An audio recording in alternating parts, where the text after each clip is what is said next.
Assalamualaikum warahmatullahi wabarakatuh. Alhamdulillahilladzi hadana lihada wa ma kunna linahtadiya laula an hadanallah.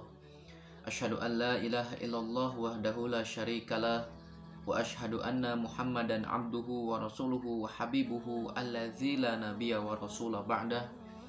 Masyaallahu kana wa ma lam yasha' lam yakun. La haula wa la quwwata illa billahil aliyyil azim. Amma ba'd. Teman-teman yang Ustaz cintai karena Allah Subhanahu wa taala, hayya nabda hadhil halaqah bidu'ai talabul ilmi irfa'u aydiyakum. Wahid isnin thalatha. Bismillahirrahmanirrahim. Rabbi zidni ilman warzuqni fahman. Ya Allah, tambahkanlah kepadaku ilmu dan rizkikanlah kepadaku pemahaman yang baik. Allahumma inni a'udzubika min munkaratil akhlaqi wal a'mali wal ahwa'i. Allahumma.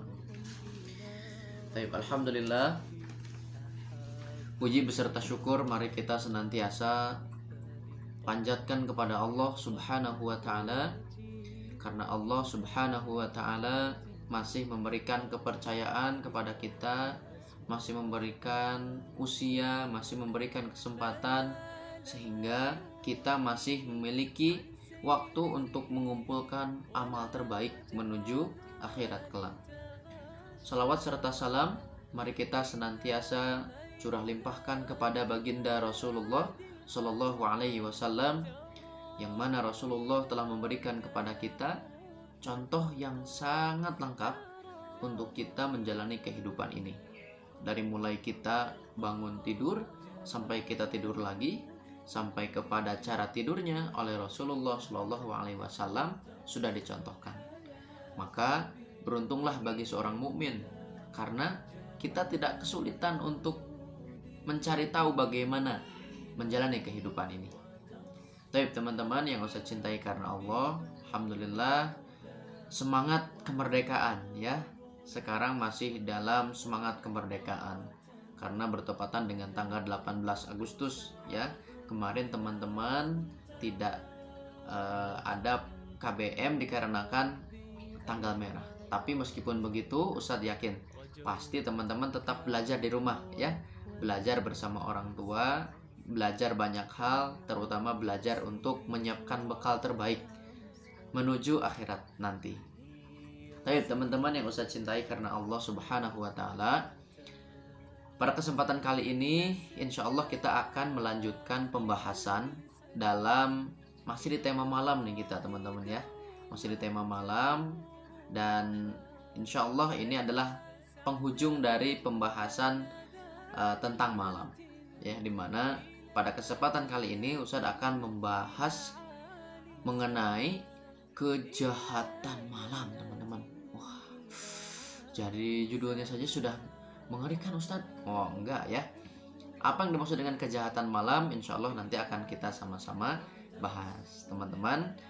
Sebelum dilanjutkan, Ustadz ingatkan kepada teman-teman untuk senantiasa menjaga adabnya, senantiasa menjaga akhlaknya ketika dalam belajar, karena itu merupakan bagian dari cara kita untuk mendapatkan keberkahan ilmu yang kita miliki, yang kita cari ya, mendapatkan keberkahan ilmu yang sedang kita pelajari insyaallah.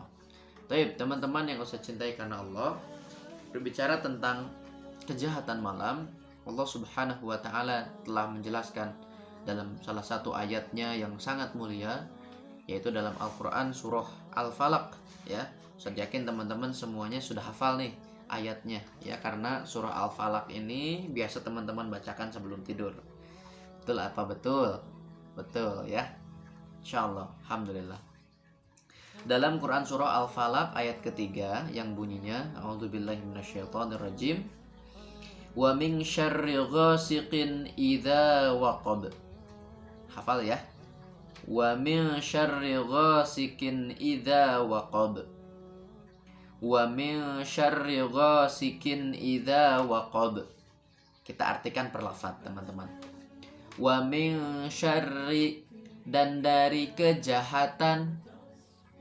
Wa min syarri, dan dari kejahatan.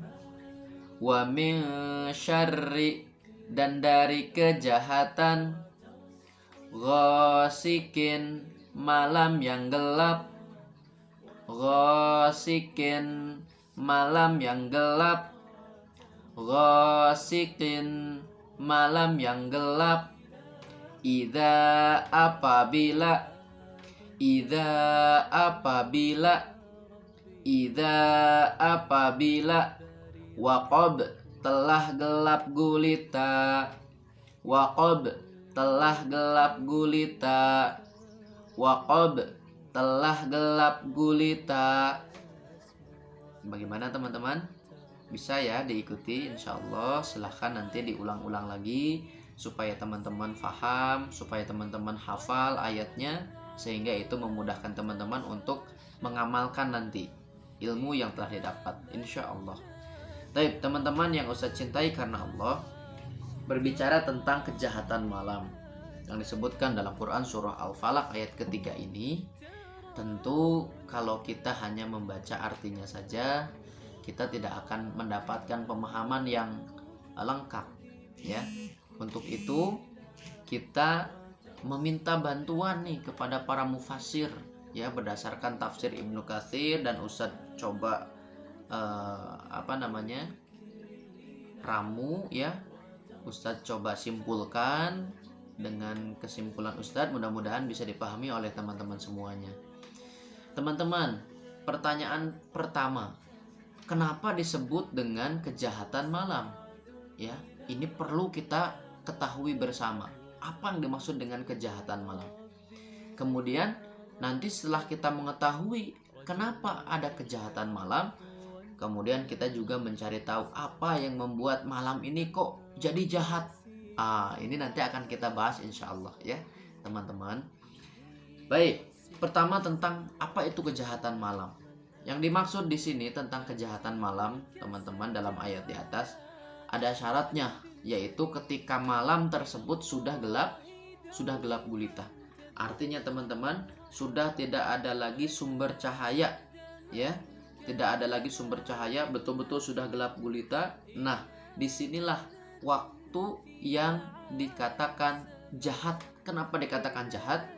Ini ada kaitannya dengan bagaimana Rasulullah Shallallahu Alaihi Wasallam memberikan contoh kepada kita semua ketika sudah memasuki waktu Isya, kemudian setelah melaksanakan sholat Isya, Rasulullah Shallallahu Alaihi Wasallam terbiasa langsung tidur, langsung beristirahat, tidak memperpanjang pembicaraan kecuali dalam urusan-urusan yang sangat penting saja.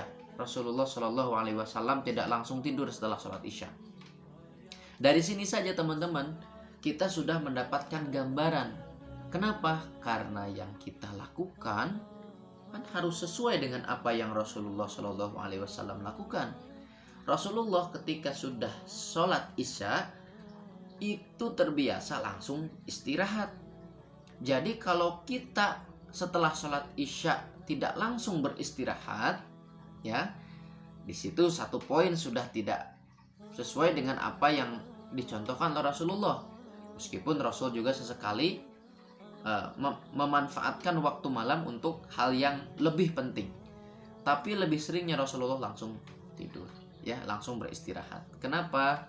Nanti akan kita bahas, ya. Tentu kalau kita melihat ini sebagai sunnah, cukup kerjakan saja, ya, ketika sudah sholat Isya setelah langsung tidur dengan niat ittiba kepada Rasulullah Shallallahu Alaihi Wasallam, ya, menyamai apa yang Rasulullah lakukan, melakukan apa yang Rasulullah contohkan, seperti itu. Namun untuk lebih menguatkan kembali, ya, menguatkan kembali pemahaman kita, perlu Ustadz sampaikan tentang penjelasan secara ilmiahnya, penjelasan yang sudah diteliti oleh para ahli. Kenapa sih malam ini kok jadi berbahaya, jadi jahat, gitu ya? Seperti bakteri, ada bakteri jahat, ada bakteri baik katanya. ya. Ini malam juga ya, ada malam yang jahat. Nah, yang seperti apa malam yang jahat ini? Teman-teman, sebagaimana yang kita ketahui, ketika syafaq mulai muncul, maka di situ adalah bermunculannya, mulai keluarnya makhluk-makhluk goib ya, seperti jin, syaitan ya. Mereka keluar tuh di waktu-waktu itu untuk apa? Untuk menggoda manusia, untuk memberikan bisikan-bisikan kepada manusia. Mereka berusaha untuk tidur bareng dengan manusia ya.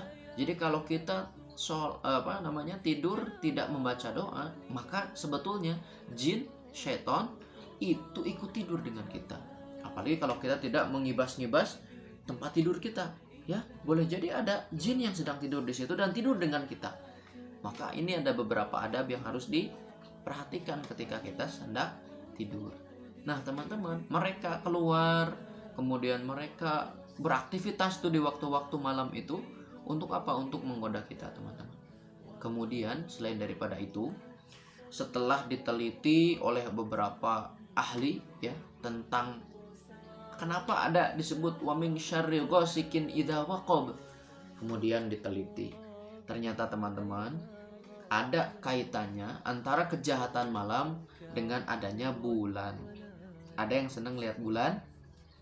Senang ya, indah kalau kita lihat secara langsung gitu ya ke langit, apalagi sedang bulan purnama, itu bagus sekali, indah sekali. Namun teman-teman, di balik keindahannya itu ternyata ada sesuatu yang kurang baik pengaruhnya terhadap tubuh kita. Ya.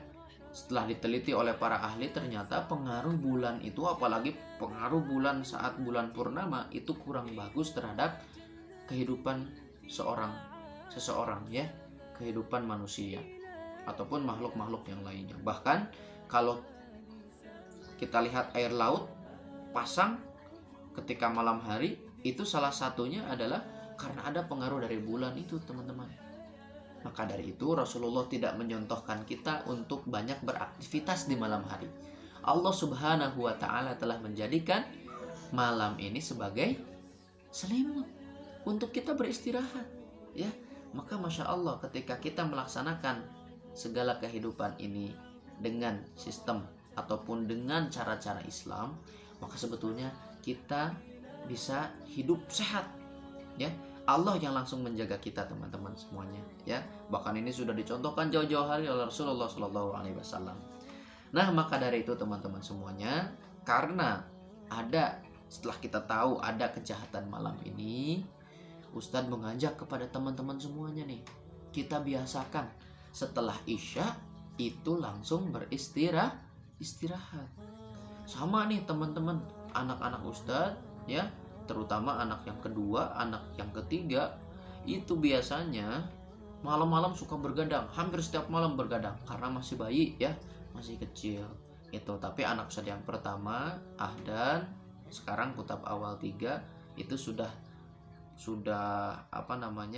waktu istirahatnya sudah teratur. Nah, teman-teman pun mulai dari sekarang mengatur supaya ketika sudah selesai sholat Isya, teman-teman bersegera untuk istirahat ya, karena itu sesuai dengan sunnah, karena itu juga akan menjaga kesehatan kita, teman-teman, insya Allah ya, seperti itu. Nah, teman-teman yang dirahmati oleh Allah Subhanahu wa taala, terlebih dari setiap apa yang kita kerjakan memang secara pembahasan seperti ini. Namun teman-teman semuanya, yang perlu dicatat di terakhir ini, Ustadz berpesan kepada teman-teman, mari kita bersegera untuk istirahat di malam hari. Untuk apa? Supaya kita bisa bangun bersegera di pagi hari. Karena itu yang dicontohkan oleh Rasulullah Shallallahu Alaihi Wasallam. Rasulullah menyegerakan istirahat supaya apa? Supaya bisa bersegera bangun di pagi hari, bahkan di tengah malam bisa terbangun untuk melaksanakan qiyamul lail. Teman-teman pun sama, harus dilatih dari sekarang ya.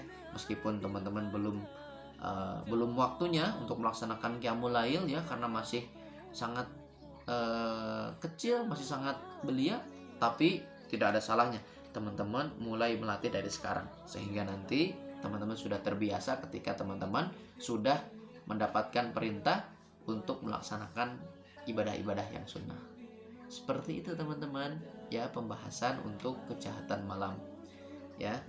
Semoga setelah kita mengetahui tentang kejahatan malam ini, kita bisa mengatur kehidupan kita bisa mengatur waktu kita, sehingga sudah sampai di waktu malam kita segera beristirahat. Baik teman-teman, insya Allah untuk hari ini dicukupkan sekian. Nanti akan ada tambahan tugas untuk teman-teman kerjakan di rumah ya, bersama dengan orang tua untuk mengisi waktu-waktunya sebagai bekal kita menuju akhirat nanti. Allahu a'lam bishawab. Aqulu qouli hada astaghfirullah li wa lakum. Assalamualaikum warahmatullahi wabarakatuh. Hayya nakhtimu bil istighfar walhamdulillah wa du'ai kafaratul majlis. Irfa'u aydiyakum. Wahid, isnin, thalatha. Astaghfirullah, astaghfirullah, astaghfirullah. Alhamdulillahi rabbil alamin. Subhanaka Allahumma wa bihamdika asyhadu an la ilaha illa anta astaghfiruka wa atubu ilaik.